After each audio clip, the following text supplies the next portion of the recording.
አያሳዝንም? ምኑ ነው የሚያሳዝነው? ያኔ መሰለ ቤት መንግስት ሰጠው፣ ለልጆቹ ይቆርጣል፣ ያሳድግ ቁጭ ብሎ ከስራ ካል ፋኒ በጣም አስመሳይ ነው። እውነታውማ ጂጂኪያ የምትለው ነገር ትክክል ነው። እናት ናት ልጇ እንድትማር እንጂ ልጅ ቁጭ ብላ እንድታሳድግ የምትፈልግ እናት የትኛውም እናት የለችም። እንግዲህ ዩቲዩበሯ ሊያሾ እጅግ ብዙዎች ባልጠበቁት ሁኔታ ነው ብቅ ያለችው። በተለይ ፋኒና ሳምሪን በተመለከተ እንዲሁም የሳምሪን እናት ጂጂን በተመለከተ ማለት ነው። በተለይ የጂጂ ደጋፊ ሆና ነው በዛሬ የዩቲዩብ ሀሳቧ ላይ ብቅ ያለችው። ሳምሪና ጂጂን ብዙ ሰው በደቦ ነው አሁን እያጠቃቸው የሚገኘው። እኔ አሁን ቆም ብዬ ሳስበው ጂጂ የምታረገው ልክ ነው። ማንም እናት ልጇ እንድትጠቃባት አትፈልግም። ጂጂኪያ እንደ እናት ያደረገችው ትክክል ነገር ነው። ልጇ እንድትማር ትፈልግ ነበር። በተለያዩ ጊዜያቶችም ናገረው ይሄንን ነበር። ስለዚህ አሁን ልጇ በልጆች ታጥራ ልጆች ብቻ በማሳደግ እንዳትቀርባት ልጆቹን አባትየውም እንዲያሳድግ ነው ያረገችው። ልጇ እንድትማር በከፍታም ላይ እንድትጓዝ ስለምትፈልግ እንደ እናት ነው የተከራከረችው። ብዙ ጊዜ ጂጂን ስለምንጠላ ብዙ ነገር በደቦ ሆነን ፈረድን እንጂ ጂጂና ሳምሪ አንዳንዴ ጥፋት የለባቸውም። ፋኒ እዚህ ሚዲያ በምናውቀው ጸባዩም ጀጅ ወይም መፍረድም አንችልም። የተደበቀ ከባድ ማንነትም ሊኖረው ይችላል። እሱን አናቅም ስትል ነው ጠቅለል ባለመልኩ እንግዲህ ሊያሾ ዛሬ በነበራት የላይፍ ቆይታ ላይ ብቅ ያለችው። ብዙዎች የሷን ንግግር በመስማት እንዴት ዛሬ ሊያሾ ለየት ባለ ሐሳብ መጣች፣ በተለይ ደግሞ ብዙ ጊዜ ከምትጣላው ከጂጂኪያ ጋር እንዴት ልትቆም ፈለገች በማለት ብዙዎች ሐሳብ አስተያየት እያደረሱ ይገኛል። ብዙዎችም ይህን የዩቲዩብ ቪዲዮ ወደ ቲክቶክ እየቆራረጡ በመውሰድ ብዙዎች ሐሳባቸውን እያካፈሉ ይገኛል። ከዚህ ጉዳይ ጋር ተያይዞ እንግዲህ ሊያ እንዴት ለጂጂ ደገፈች ተብሎ ብዙዎች ጥያቄ ስለሆነባቸው ጉዳይ በዝርዝር በውስጥም የደረሱን ጉዳዮች አሉ። እንዲሁም ደግሞ አንዳንዴ ሊያ የምትናገረውም እውነት ነው፣ ሲቆም ብለን እናስብ ብለው ደግሞ እጅግ ባልተጠበቀ መልኩ በሊያ ጎን በመቆም ጂጂና ሳምሪ በኩል ያለውን እውነታም እንስማ እየተባለ የተለያዩ ሀሳቦች ሲነሱም ሰምተናል። እሱም ያልተጠበቀ ሆኗል። ሁሉንም በዝርዝር ይዘን መተናል። ሰላም ውድ የሀገሬ ልጆች፣ በያላችሁበት ሰላማችሁ ይብዛልኝ። ዛሬም አዳዲስ በሆኑ ጉዳዮች ብቅ ብለናል። ለዚህ ቻናል አዲስ ከሆናችሁ ሰብስክራይብ በማድረግ ሁሌም የምንለቃቸው ቪዲዮዎች እንዲደርሱ ይሁን። ቀጥታ ይዘን ወደ መጣ ነው ዝርዝር መረጃዎቻችን እናመራለን። እንግዲህ ከሰሞኑ የፋኒና ሳምሪ ጉዳይ እንደ አዲስ በብዙዎች ዘንድ መነጋገሪያ ሆኗል። በተለይ እንግዲህ ልጆቹ ከነበሩበት ከጂጂና ከሳምሪ ወደ ፋኑኤል ቤት ሄደዋል። ፋኑኤል ነው አሁን እንግዲህ ልጆቹንም እየተንከባከበ የሚገኘው። ይህንን አስመልክቶ ነው እንደ አዲስ እነዚህ ቤተሰቦች መነጋገሪያ የሆኑት። በፋኒ በኩል እንግዲህ ያው የተናገረውም ብዙዎቻችሁ ሰምታችኋል ብዬ አስባለሁ።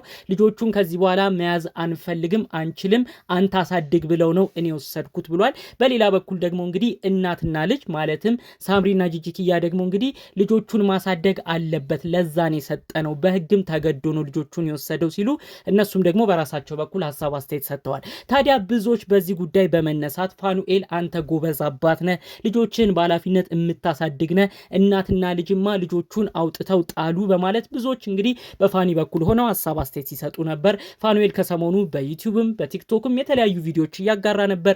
ከፋኒ ጎንም በመሆን ብዙዎች ድጋፋቸውን በቲክቶክ ጌም ላይም ሲጮት ኮይንም ገንዘብ እርዳታም የተለያዩ ድጋፎች ሲያደርጉለት ነበር።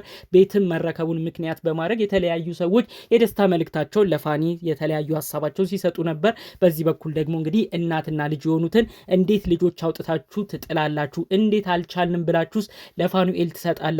ይህ ያሳፍራል በማለት ብዙዎች ለእናትና ልጅም ወቀሳ ሲያደርሱበት የነበረ ሳምንት ነበር። ታዲያ ከዚህ ጉዳይ ጋር በተያያዘ ነው እንግዲህ ዩቲዩበሯ ሊያሾ አዲስና ለየት ባለ ሀሳብ ብቅ ያለችው። ሊያሾ እንግዲህ ከሰሞኑ በጤናዋ ሁኔታ ብዙ ሚዲያ ላይ እየመጣች አልነበረም። ታዲያ እንግዲህ ፋኒና ሳምሪን በተመለከተ ምንም አይነት ሀሳብን እየሰጠች አልነበረም። በጤናዋ ሁኔታ ሚዲያም ላይ ጠፍታ ስለነበር ታዲያ በሰሞኑ ግን እንደ አዲስ ወደ ሚዲያ ስትመጣ ያሉትን ነገሮችም ከሰማች በኋላ ሊያ ያልተጠበቀ መልሶችን ነው ስትሰጥ የነበረው። ከዚህ ቀደም እንግዲህ ፋኑኤል ብዙ ነገር ችሎ የኖረ ነው፣ ብዙ ነገርንም የተጋፈጠ ነው፣ ክብር ይገባዋል በማለት ብዙ ጊዜ ለፋኑኤል ስትደግፍ ነበር የምናውቀው። አሁን ደግሞ ዩቲዩብ ላይ በለቀቀችው ላይቭ እጅግ ለየት ባለ ብዙዎችም ባልጠበቁት ሁኔታ ነው ብቅ ያለችው። ሀሳብ አስተያየቷንም በቪዲዮ መግቢያም እንደሰማችሁት ነው። ታዲያ ሊያ የተናገረችው እስቲ ቆም ብለን እናስብ፣ ለምንድን ነው ጂጂንና ሳምሪ ሁሌ ጠላት የምናረጋቸው? ማንም እናት ልጇ እንድትማር ነው የሚፈልገው። ይሁም ደግሞ ፋኑኤል እኛ ብዙ ጊዜ በሚዲያ ቀለስለስ ብሎ ሲያወራ ስለምንሸወር ነው እንጂ እሱ ብዙ ጊዜ ስራን አይሰራም፣ በዩቲዩብ ብቻ ነው መስራት የሚፈልገው። ስለዚህ ደግሞ ጂጂ ልጇ እንድትማር ስለምትፈልግ ልጆቹን ግድ እሱ እዛው ይዞ እዚህ ጋር ደግሞ ልጇ ሳምሪ እንድትማር ጥረት ስላረገች ነው። እንደዛም ስለሆነ ነው ልጆቹ ወደዛ የሄዱት። ስለዚህ እናት ሁልጊዜም ልክ ነች ለልጇ፣ እስቲ ቆም ብለን እናስብ በማለት ነው እንግዲህ ስለ ጂጂ ስትናገር የነበረው፣ ጂጂንም ስትደግፍ የነበረው። ታዲያ እንግዲህ ሊያ ይህንን ሀሳብ ካነሳች በኋላ ብዙዎች የተለያዩ መላምታቸውን ሲያስቀምጡ ነበረ። ሊያ እንዴት ደገፈች ጂጂን? በፊት ፋኒን ስትደግፍ ነበር፣ አሁን ደግሞ እንዴት ነው እናትና ልጅን የደገፈችው? ፋኒንስ እንዴት ለመውቀስ በቃች? በማለት ብዙዎች ጥያቄ ሆኖባቸው ነበር። ታዲያ ለዚህ መላምት የተቀመጠው ምንድን ነበረ? ፋኑኤል እንግዲህ ቀደም ባሉት ቀናቶች ላይ ከቤታ ጋር የተለያዩ የቲክቶክ ላይቭ ጌሞችን ሲጮት ነበረ። ቤታና ሊያ ደግሞ እንግዲህ ጥሩ ሁኔታ ላይ አይደሉም፣ ጥል ላይ ናቸው። ታዲያ ያንንም በማስመልከት ነው እንግዲህ ፋኑኤል ከቤታ ጋር ስለታየ ሊያ በጣም ተናዳ ነው ይህንን ሀሳብ እንድትሰጥ የሆነችው። ፋኑኤልም ላይ ብዙ ነገር እንድትወርድበት የሆነው ለዛ ነው። አጠቃላይ ከቤታ ከሄለን ጋር በመታየቱ ነው ፋኑኤል የተናደደችበት በማለት የተለያዩ ሰዎች ሀሳባቸውን ሲያቀርቡ ነበር። እንግዲህ በሌላ በኩል ደግሞ ሊያ እየደጋገመች በላይቭ ቆይቷ ምን ጂጂ ምንም አላረገችልኝም፣ እንዲሁም ከዚህ በፊት ብዙ ነገር ስትሰድበኝ ብዙ ነገር ስትወቅሰኝ ነበር፣ ነገር ግን አንዳንዴ እውነታዎችን መካድ የለብንም፣ እንደ እናት ልጇ እንድትማር ትፈልጋለች፣ ስለዚህ ልጇ እንድትማር ነው ያደረገችው። ፋኑኤል ደግሞ ቁጭ ብሎ ዩቲዩብን ብቻ መስራት ስለሚፈልግ ልጁን በኃላፊነት እንዲያሳድግም ነው ወደዛ ገሸሽ ያደረጉት ስትል ነው አጠቃላይ ሀሳቧን ያስቀመጠችው ማለት ነው።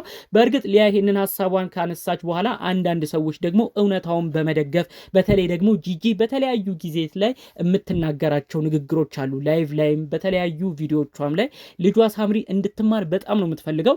እኛም ይህንን ነገር ብዙ ጊዜ ተመልክተናል።